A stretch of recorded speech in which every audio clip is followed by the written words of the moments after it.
Kalau kamu pernah nonton film kartun tentang gajah, pasti ada adegan saat hewan besar ini dikejar-kejar tikus kan? Menurut mitos populer, gajah memang takut sama tikus. Padahal sebetulnya enggak loh, penglihatan gajah kurang tajam dan gerakannya lambat. Jadi kemungkinan mereka takut sama hewan yang bergerak cepat, termasuk sama burung. Apalagi saat mereka lagi bengong. Ada juga yang bilang kelelawar nggak bisa ngeliat, padahal hewan kecil ini bisa ngeliat. Tapi warna yang mereka lihat cuma hitam dan putih, bahkan saat malam hari penglihatannya lebih tajam dari kita. Mata kelelawar nggak punya reseptor warna seperti kita, tapi dalam gelap kita lebih susah ngeliat warna. Kelelawar punya sonar bawaan dan bisa mengetahui arah dan letak benda secara akurat di malam hari. Mereka juga bisa mendeteksi arah berdasarkan bunyi yang terpantul dari benda terdekat. Mitos tentang kelelawar yang nggak bisa ngeliat mungkin muncul karena penglihatannya kurang bagus di siang hari. Serangga bisa luka nggak ya kalau jatuh dari ketinggian? Jawabannya agak rumit sih, tapi kita bisa ngelihat contohnya pada semut. Semut nggak akan luka setelah jatuh dari ketinggian karena badannya kecil. Begitupun dengan kebanyakan serangga lain. Tubuh mereka nggak terluka setelah jatuh dari ketinggian. Hal ini bisa dijelasin dengan matematika dan fisika kok. Tapi biar kita sama-sama paham, begini sederhananya. Kebanyakan tubuh serangga nggak begitu berat saat membentur tanah. Dan saat jatuh, kecepatan mereka nggak bertambah, tapi malah melambat. Area permukaan yang relatif luas bagi semut yang bertubuh ringan menghasilkan banyak tarikan di udara, jadi hewan ini akan melambat saat jatuh ke tanah.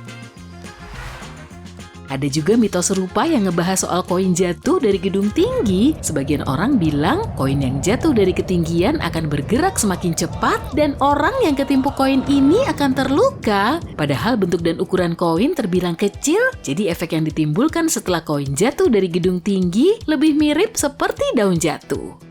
Kalau koin ini kena kepalamu, kamu akan ngerasa seperti ada sentuhan kecil. Saat jatuh, koin bertabrakan dengan partikel udara yang menghambat kecepatan. Dan pastinya ada tarikan, hambatan udara juga menyebabkan koin ini nggak bikin kita terluka. Tapi ada benda lain yang mungkin lebih berbahaya, misalnya pulpen. Itu pun tergantung pada desain dan proses jatuhnya. Pulpen bisa jatuh sambil berputar-putar, bergoyang, atau lurus aja. Benda sekecil ini bahkan bisa ngerusak trotoar dan melukai pejalan kaki tergantung proses jatuhnya. Kamu ingat aturan 5 menit ini kan? Nggak usah dipercaya, itu cuma mitos. Meski makanan yang jatuh langsung diambil, kondisinya tetap nggak aman dong. Bakteri bisa cepat banget nyebar ke makanan, dan makanan basah seperti buah atau kue tart akan lebih cepat dihinggapi mikroorganisme berbahaya yang berasal dari tanah. Lantai yang baru aja dipel belum tentu benar-benar bersih loh. Sebagian kuman bisa tetap nempel kalau nggak dibasmi dengan zat kimia keras. Jadi kalau makananmu jatuh, sebaiknya buang aja.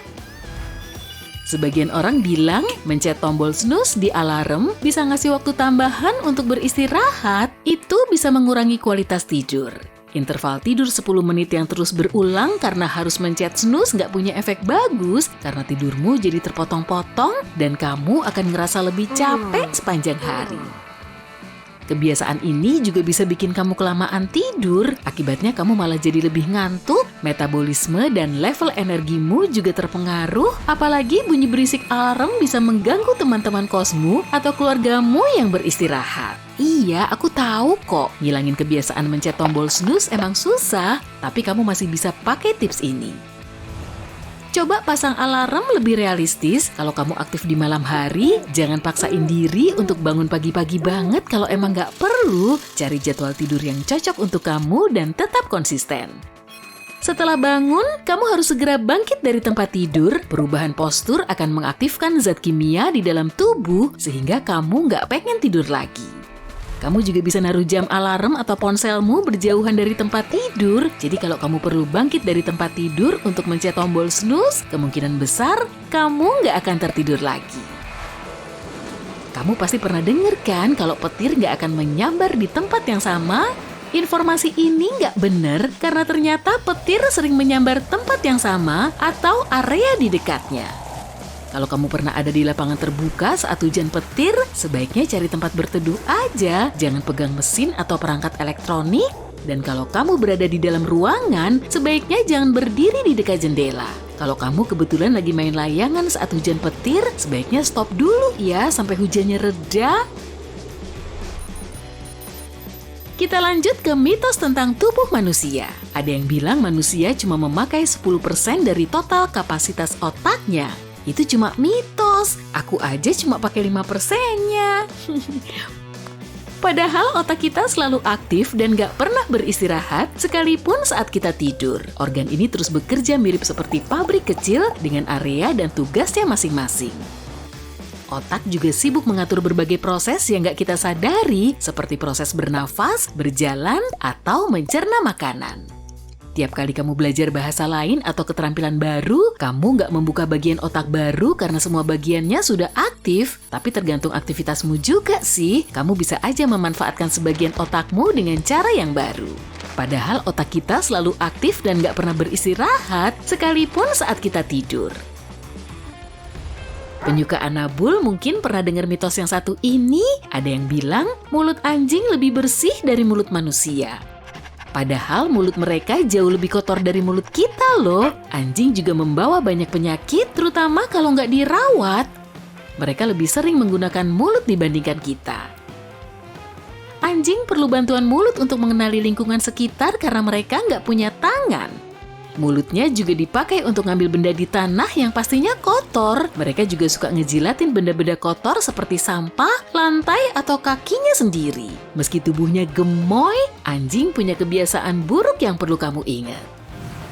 Kita punya lebih banyak indera selain panca indera. Kamu pasti udah familiar banget sama indera penglihatan, pendengar, pengecap, peraba, dan pencium. Tapi selain itu, minimal kita punya 4 indera tambahan. Ada proprioception atau kemampuan untuk menavigasi ruang, ada juga thermoception atau kemampuan untuk ngerasain suhu dan mengetahui panas atau dingin, dan kita juga punya equilibrioception yang berfungsi menjaga keseimbangan. Terakhir, ada interoception atau kemampuan kita dalam mengetahui kondisi fisiologis sehingga kita akan tahu saat kita ngerasa lapar atau ngantuk. Coba deh, gunakan topik ini sebagai bahan obrolanmu. Kalau ada yang bilang manusia cuma punya 5 indera, jawab aja 9. Dan sebelum kamu ngejelasin satu persatu, mungkin mereka akan menganggapmu superhero yang punya kekuatan ajaib.